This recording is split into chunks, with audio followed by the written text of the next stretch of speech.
Welcome to Small Town Legends, where we dive into the dark corners of forgotten places, where shadows whisper ancient secrets and the air is thick with the presence of the unknown. Today, we're heading deep into the heart of Pennsylvania, to a place whose very name sends shivers down the spines of those who dare to speak it aloud: York County. But we're not here to admire the rolling hills or visit quaint historical landmarks, no. Today we're going to explore the infamous 7 Gates of Hell in Pelham Township.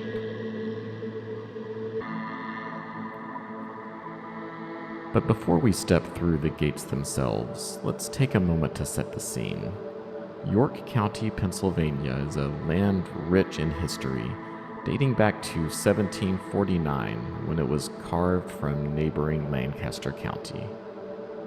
It sits nestled in the fertile Susquehanna Valley, surrounded by thick forests and winding creeks. Some even say that the area's roots are soaked in revolution, as it was the home of the Articles of Confederation, the country's first governing document. But with such ancient soil beneath your feet, it's no surprise that darker histories have also taken root. And in one small, unassuming part of York County lies Pelham Township, a name that alone stirs thoughts of the underworld. It's here on a forgotten stretch of land deep within the woods where the legend of the 7 Gates of Hell was born. Some say it's nothing more than an urban myth, but others swear by the strange things they've seen there. You see, there's more than one story about this place, but all agree on one chilling detail. Pass through the 7 gates, and you will be condemned to hell itself.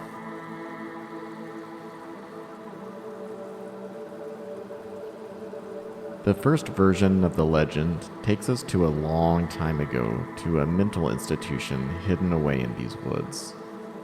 It was built far from prying eyes, its location chosen to isolate the so-called insane from the rest of the world. The patients, forgotten by society, lived their lives in the shadow of these trees, locked away behind tall, imposing gates. Then, one fateful night, a fire broke out.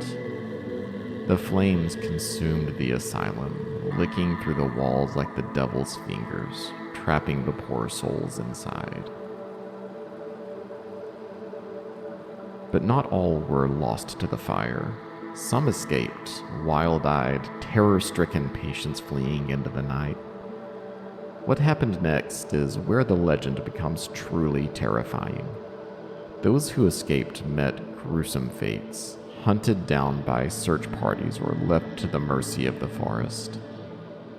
The gates were said to be erected by the local townsfolk in a desperate attempt to trap the remaining patients, sealing them within the forest's boundaries, as if to cage their madness.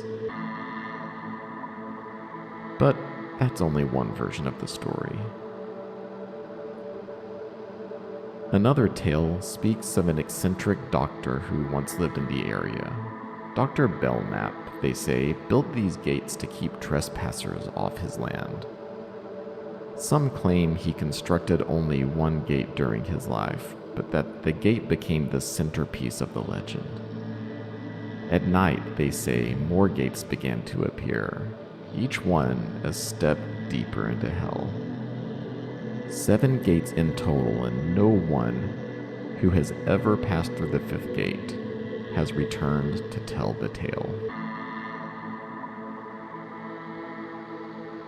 Only one gate is visible during the day, but when the sun sets, when the veil between this world and the next grows thin, those who venture into the woods claim that more gates appear. Some say they flicker into existence like ghostly apparitions. Others say the gates stand as silent sentinels, waiting for anyone brave enough to try their luck. And it is said that if you pass through all 7 gates, you will not just face death, you will be dragged into hell itself.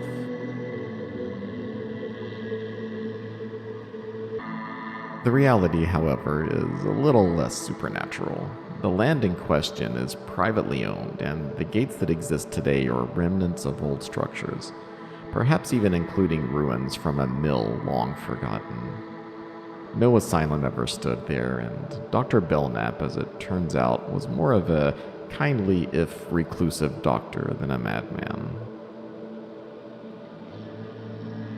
But facts never stopped a good legend, did they? The seven gates of hell continue to draw thrill seekers, despite warnings of trespassing and the risk of legal trouble. It's a pilgrimage site for those who crave the supernatural, who want to test their courage and stare into the unknown. But let me offer you this piece of advice. If you do decide to go looking for those gates, remember, some doors should never be opened. And if you happen to pass through the fifth gate, don't expect to come back. That's all for this episode of Small Town Legends. Keep your lanterns lit and be careful where you step in the dark. You never know when you'll find yourself at the gates of hell.